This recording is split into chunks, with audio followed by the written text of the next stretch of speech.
सरदार शहर में भारतीय जनता पार्टी का प्रचार अभियान चरम पर है और अच्छा जन समर्थन भारतीय जनता पार्टी के उम्मीदवार को मिल रहा है।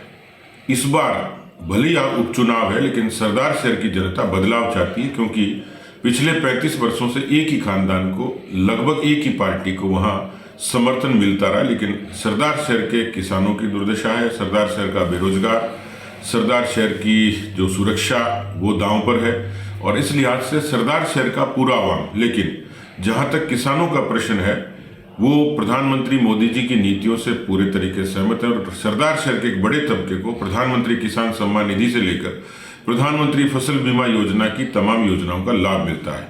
आज जिस तरीके से फसलों के दामों में बढ़ोतरी हुई है, उससे किसान का जीवन और ज्यादा समृद्ध हुआ है। इस लिहाज से यदि कांग्रेस को कंपेयर करेंगे तो 2018 में सरदार शहर का किसान भी उसी ठगी का शिकार हुआ जिसमें कर्जा माफी की बात कही गई। राहुल गांधी आ रहे हैं, कांग्रेस के मुख्यमंत्री भी यहां आके गए, लेकिन किसानों की कर्जा माफी पर कुछ नहीं कहा। तो क्या राजस्थान किसान कर्जा माफी, बेरोजगारी, भ्रष्टाचार, कानून व्यवस्था, इन सब मुद्दों से प्रभावित है? तो क्या सरदार शहर का मतदाता नहीं होगा? क्या सरदार शहर का किसान नहीं होगा? इसलिए मुझे पूरा भरोसा है कि सरदार शहर का जागरूक किसान इस बार बदलाव के लिए वोट देगा और 2023 में जो आगामी सरकार है भारतीय जनता पार्टी की, उस सरकार के प्रति अपना समर्थन व्यक्त करेगा। भारत जोड़ो यात्रा चल रही है।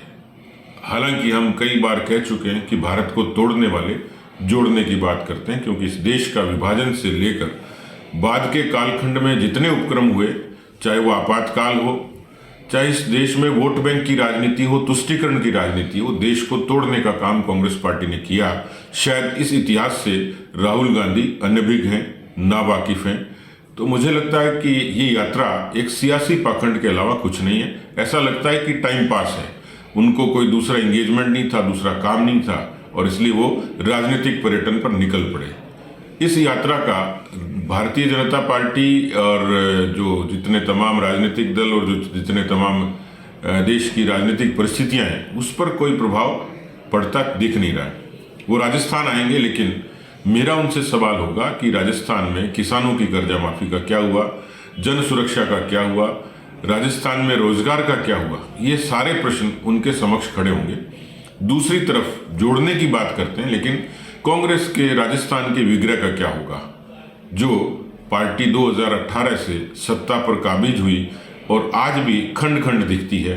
कोई भी सरकार इस तरीके से कभी बाड़े में बंद नहीं रही, किसी भी सरकार में इस तरीके की बयानबाजी सड़कों पर नहीं दिखी। तो जो कांग्रेस पार्टी का झगड़ा है, जो विग्रह है, राहुल गांधी क्या उसको ठीक कर पाएंगे? और इसलिए बटी हुई कांग्रेस, टूटी हुई कांग्रेस, खंडित होती हुई कांग्रेस, राहुल गांधी की ये भारत जोड़ो यात्रा उनके लिए प्राणवायु नहीं बन सकती।